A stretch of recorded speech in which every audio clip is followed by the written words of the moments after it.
रविन्द्रनाथ टैगोर, रुक्मिणी देवी अरुणेल, कवि वल्लथोल नारायण मेनन, मैडम मेनका की भूमिका। तो ये जब हम लोग ग्रेजुएशन और मास्टर्स में पढ़ते हैं तो उनके लाइफ स्केच हम पढ़ चुके हैं, तो उनका क्या क्या कंट्रीब्यूशन रहा, उनके अलावा किन गुरुओं ने क्या कंट्रीब्यूट किया। क्योंकि पहले तो शास्त्रीय नृत्य मंदिरों से शुरू हुआ था, बाद में आज़ादी के पहले शास्त्रीय नृत्यों की स्थिति बहुत खराब हो गई थी, उनको सहयोग नहीं मिलता था। कुछ समय के लिए तो वो बंद होने के कगार पे आ गए थे, पर इन लोगों के अथक प्रयास से, उनमें सबका नाम नहीं पढ़ना है लेकिन हाँ कुछ इम्पोर्टेंट हैं जिनके नाम आपको पढ़ने चाहिए, जो कि डेफिनेटली पूछे जाएंगे। तो ये हो गया आपका ये 7th यूनिट। अब आ गया 8th में, भारतवर्ष के प्रमुख गुरुओं और अभिनयकर्ताओं के जीवन कार्य, महत्वपूर्ण संस्थाओं का एक विहंगम दृष्टि। तो ये जब ग्रेजुएशन में रहते हैं तब भी लाइफ स्केच पढ़ना पड़ता है, जब हम मास्टर्स में रहते हैं तब भी लाइफ स्केच पढ़ना पड़ता है। तो जब हम लाइफ स्केच पढ़ रहे हैं तो इसमें जिन जिन गुरुओं का आप पढ़ रहे हैं उन्हीं में से पूछा जाता है। तो उसमें एक बार आपको खाली रिवाइज करने की ज़रूरत है, क्योंकि नेट का एग्ज़ाम देने के लिए सबसे बेस्ट टाइम होता है जब आपका मास्टर्स कंप्लीट हो जाए।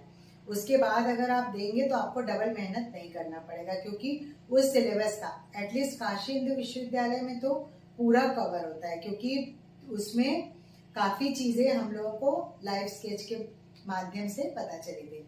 तो मुझे जब नेट का एग्ज़ाम दी मैं, तो मुझे बिल्कुल भी टफ नहीं लगा, क्योंकि ये सब कुछ जाना हुआ था पहले से।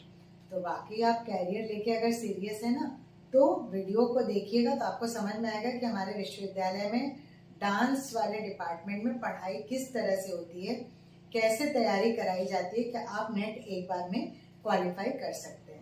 और जब आप एक बार नेट क्वालिफाई कर लेंगे तो आप कैरियर बनाने के लिए कोरियोग्राफर भी हो सकते हैं, टीचर भी हो सकते हैं, प्रोफेसर भी हो सकते हैं, मतलब स्कूल लेवल पे टीचर। अगर आप चाहते हैं कि आप परफॉर्मेंस लगातार करते रहें और इनकम भी होती रहे, तो आप परफॉर्मेंस के साथ साथ स्कूल में भी ज्वाइन कर सकते हैं। अगर आप चाहते हैं कि आपकी तनख्वाह बहुत अच्छी हो, आप प्रोफेसर बने, तो उसके लिए आपको समय देना पड़ेगा। समय देने के लिए पढ़ना पड़ेगा, वीडियो देखना पड़ेगा, लेक्चर्स सेमिनार अटेंड करने पड़ेंगे। जब आप उस तरह से करेंगे तो आप नेट JRF क्वालिफाई कर लेंगे। फिर आप रिसर्च करके बहुत कुछ कर सकते हैं, बहुत सारे कैरियर ऑप्शंस आपके लिए खुल जाएंगे। ऐसा नहीं कि डांस में कोई कैरियर नहीं है। अब हम चले आते हैं फिर सिलेबस की तरफ। नृत्य का स्थायी संस्करण तथा पेडागोजी, इसके बारे में मैं पहले भी बता चुकी हूँ, उसको आप एक बार देख लीजिएगा। इसके अलावा उदय शंकर और राम गोपाल के कार्यों का वर्णन और कुछ और प्रमुख गुरुओं के नाम देख लीजिए। मृणालिनी साराभाई, कुमुदिनी लाखिया, माया राव, मंजूश्री चाक, चंद्रशेखर अस्ताद देव। गुरु चंद्रशेखर जी काशी हिंदू विश्वविद्यालय में रह चुके हैं। इसके अलावा सभी शास्त्रीय नृत्य शैली के मुख्य गुरुओं का नाम सिलेबस में दिया हुआ है। इनका लाइफ स्केच पढ़ेंगे तो आपका सिलेबस पूरा कवर हो जाएगा। मैं इसीलिए ध्यान से एक एक चीज पढ़ के आपको बता रही हूँ कि क्योंकि सिलेबस तो बहुत लोग पढ़ रहे हैं लेकिन उनको समझ में नहीं आ रहा है कि तैयारी कैसे करें। तो तैयारी करने का ये तरीका है कि 6 से 7 यूनिट बहुत अच्छे से प्रिपेयर कर लीजिए। अब प्रवासी भारतीयों में प्रचलित भारतीय शास्त्रीय नृत्य। प्रवासी भारतीय वे हैं जो कि यहाँ आके मतलब भारतवर्ष से विदेशों में सेटल हो चुके हैं, वहाँ पे अपना कैरियर ऑप्शन खोजते हैं। कुछ लोग भारतवर्ष में भी आते हैं बाहर से, आके वो लोग या ICCR द्वारा तय किया जाता है कि कैसे शिक्षा दीक्षा लेनी है, कैसे डांस के परफॉर्मेंसेस होंगे, कहाँ करना है। तो प्रवासी भारतीय मतलब NRI ना, NRI को ही प्रवासी भारतीय कहा जाता है। तो इस तरह से जो लोग वहाँ जाके बस गए हैं, वहाँ पे वो डांस का प्रचार प्रसार कैसे कर रहे हैं, उनका क्या कंट्रीब्यूशन है, वो भारत को कैसे रिप्रेजेंट कर रहे हैं, इन सब के बारे में आपको जानकारी थोड़ी बहुत पढ़नी होगी कि किन किन लोगों ने, ऐसे नहीं कि किसी का भी, मतलब जो मुख्य रूप से बाहर जाके सेटल हुए हैं वो कैसे कर रहे हैं। तो उनके बारे में आप जो है पढ़ लीजिएगा। नृत्य की पृष्ठभूमि और सरकारी और निजी निकायों की भूमिका। मैंने बताया ना कि जैसे स्टेट लेवल पे और नेशनल इंटरनेशनल लेवल पे तो ICCR और ये क्या बोलते हैं संगीत नाटक एकेडमी, इनके मदद से ये सारी चीज़ें, ये सुविधाएं जो है वो स्टूडेंट्स को प्रदान की जाती है, उनको गाइडेंस दिया जाता है और ये कल्चरल एक्टिविटी ये लोग एक तरह से ऑर्गेनाइज कराते हैं। रिनाउंड डांस फेस्टिवल की बात हो रही थी, वही आपकी इसमें यूनिट में लिखा हुआ है, जिसमें प्रमुख उत्सव, पुरस्कार और इसके अलावा नृत्य से संबंधित वर्तमान घटनाएं। मतलब मॉडर्न इंडिया में डांस फॉर्म कैसा है, कैसे चल रहा है, कौन से पुरस्कार दिए जा रहे हैं, गुरुओं को क्या क्या अवार्ड्स मिले, कौन सा पुरस्कार कौन सा स्टेट प्रदान करता है, नेशनल लेवल का पुरस्कार क्या होता है, स्टेट लेवल का क्या होता है, इंटरनेशनल लेवल का क्या होता है, सबके बारे में थोड़ी थोड़ी जानकारी आपको इकट्ठी करनी पड़ेगी। जिसमें कि राष्ट्रपति द्वारा जो 2023 और 24 का संगीत नाटक एकेडमी अवार्ड दिया गया, उसका मैंने वीडियो शेयर किया है। उसमें आप 2022 का भी आपको मिल जाएगा, 23 का भी मिल जाएगा, तो आप उसको देखिएगा तो आपको एकदम क्लियर हो जाएगा। अब चले आते हैं पेडागोजी, अध्ययन, शोध, नृत्य शिक्षण, मतलब कहाँ पे स्कूल लेवल, नृत्य, स्कूली शिक्षा, विश्वविद्यालय, व्यावसायिक पाठ्यक्रम। मैंने कहा ना ये जो म्यूजिक है ये प्रोफेशनल कोर्स है, जिसको कि ये व्यावसायिक पाठ्यक्रम कहा जाता है। मतलब एक एकेडमिक कोर्स होता है जिसमें कि आपका कोई भी सब्जेक्ट हो सकता है, साइंस, आर्ट्स या सोशल साइंस। लेकिन ये जो प्रोफेशनल कोर्स होता है, इसमें प्रोफेशनल कोर्स और नॉर्मल कोर्स में क्या फर्क होता है। प्रोफेशनल कोर्स में आपको ये सिखाया जाता है कि पढ़ने के बाद आप टीचिंग करने जाएंगे तो कैसे आप क्लास लेंगे, उसकी ट्रेनिंग प्रोफेशनल कोर्स में दी जाती है। बस फर्क दोनों में इतना ही होता है। और इसमें प्रैक्टिकल वाइवा कंपलसरी होता है, जबकि एकेडमिक कोर्स में आपको पढ़ाई के साथ साथ किसी चीज में प्रैक्टिकल होता है, किसी में नहीं। अब तो फैकल्टी ऑफ परफॉर्मिंग आर्ट्स में भी आपके प्रैक्टिकल सब्जेक्ट, मतलब जो मेन सब्जेक्ट के साथ 2 सब्सिडियरी सब्जेक्ट लेना पड़ेगा, जिसमें पढ़ाई भी होता रहेगा और प्रोफेशनल कोर्स की भी तैयारी होगी। इसके अलावा आता है पेशी गति विज्ञान, और इस टॉपिक को बहुत ज़्यादा पढ़ने की जरूरत नहीं। कैनेस्थेटिक्स और लाबार प्रक्रिया के आधार पर गति विश्लेषण, मतलब इसमें स्पीड के बारे में आपको डिटेल में पढ़ना पड़ेगा। तो ये आप गूगल से देख के पढ़ लीजिएगा, ये बुक में तो आपको नहीं मिलेगा। सुप्रसिद्ध विद्वान और उनके कार्य जिनके नृत्य के संदर्भ में उनका योगदान रहा, तो ये भी आप जो है गूगल पे देख सकते हैं, पाठशाला में भी देख सकते हैं, या फिर मेरे वीडियोस में आप देख लीजिएगा, आपको मिल जाएगा। 1930 के बाद भारत में नृत्य के शिक्षण और शोध को बनाने में महत्वपूर्ण मुख्य मार्ग, जिसे कि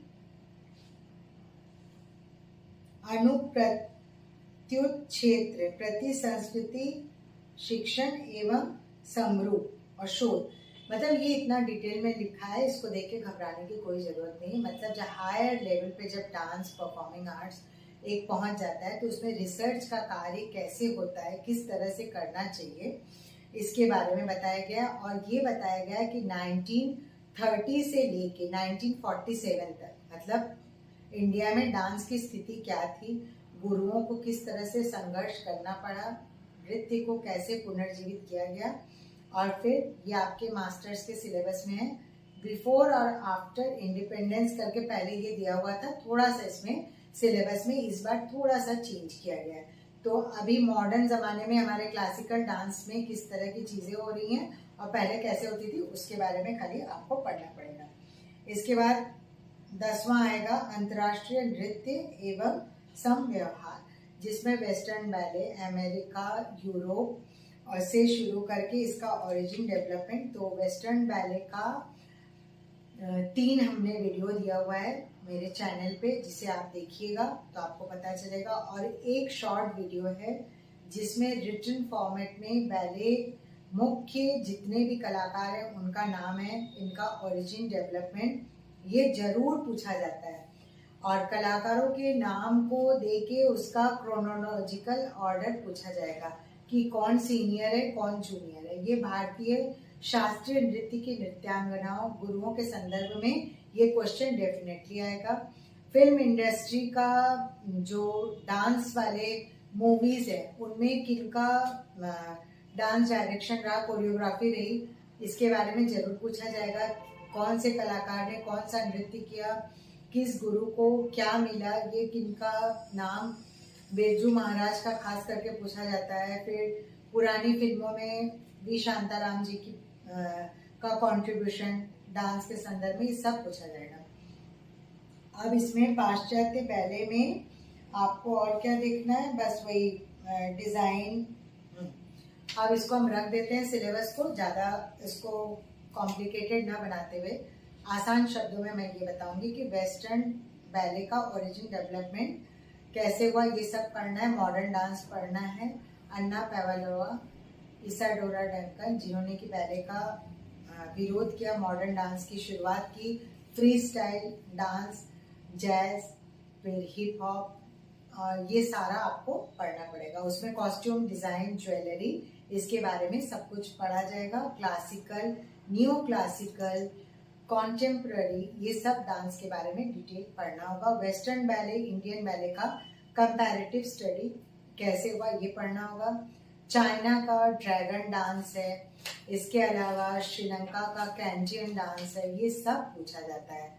और रॉयल बैले कंबोडिया का, फिर ओपेरा के बारे में पूछा जाता है, चाइनीज ओपेरा, जो कि आपके नेट के सिलेबस में दिया हुआ है।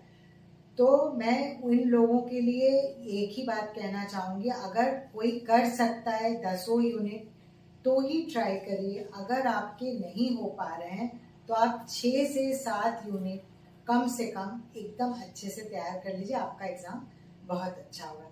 तो आज के लिए ये वीडियो यहीं पे मैं ख़त्म कर रही हूँ। आगे मैं आपके सिलेबस के हिसाब से जो छूटा हुआ है उसको मैं शेयर करने जा रही हूँ। फिर उसके बाद CUET के पुराने क्वेश्चन पेपर्स, नेट के पुराने क्वेश्चन पेपर, ताल के 10 प्राण, नाट्य धर्मी, लोक धर्मी, ये सारा मैं शेयर करूँगी। पुराने वीडियोस को आप देखिएगा तो सिलेबस आपका धीरे धीरे पूरा कवर हो जाएगा।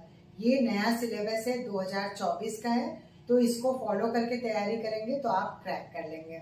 तो एडवांस में बेस्ट विशेस, बहुत जल्दी दूसरे वीडियोस में देने जा रही हूँ, जिसमें कि अगर किसी को क्वेश्चन में कुछ पूछना है तो कमेंट सेक्शन में ये बताइएगा कि कौन से टॉपिक में आपको प्रॉब्लम आ रही है, फिर उससे रिलेटेड मैं वीडियो रेडी करूँगी। तो आज के लिए इतना ही काफ़ी है। अगर आपको मेरा वीडियो पसंद आया है तो प्लीज़ मेरे चैनल को सब्सक्राइब करिए, आपको नोटिफिकेशंस मिलते रहेंगे। लाइक, कमेंट और शेयर करिए। कोई प्रॉब्लम होती है आप व्हाट्सअप करिए, आपको आपके क्वेश्चन का आंसर मिलेगा। लेकिन ध्यान रखिएगा कि क्वेश्चन आपके सिलेबस के हिसाब से होना चाहिए, तभी आप आगे कुछ अच्छे से कर पाएंगे। अगर सिलेबस फॉलो नहीं करेंगे तो काफ़ी प्रॉब्लम हो सकती है। तो आज के लिए इतना ही काफ़ी है। Thank you friends, have a nice day.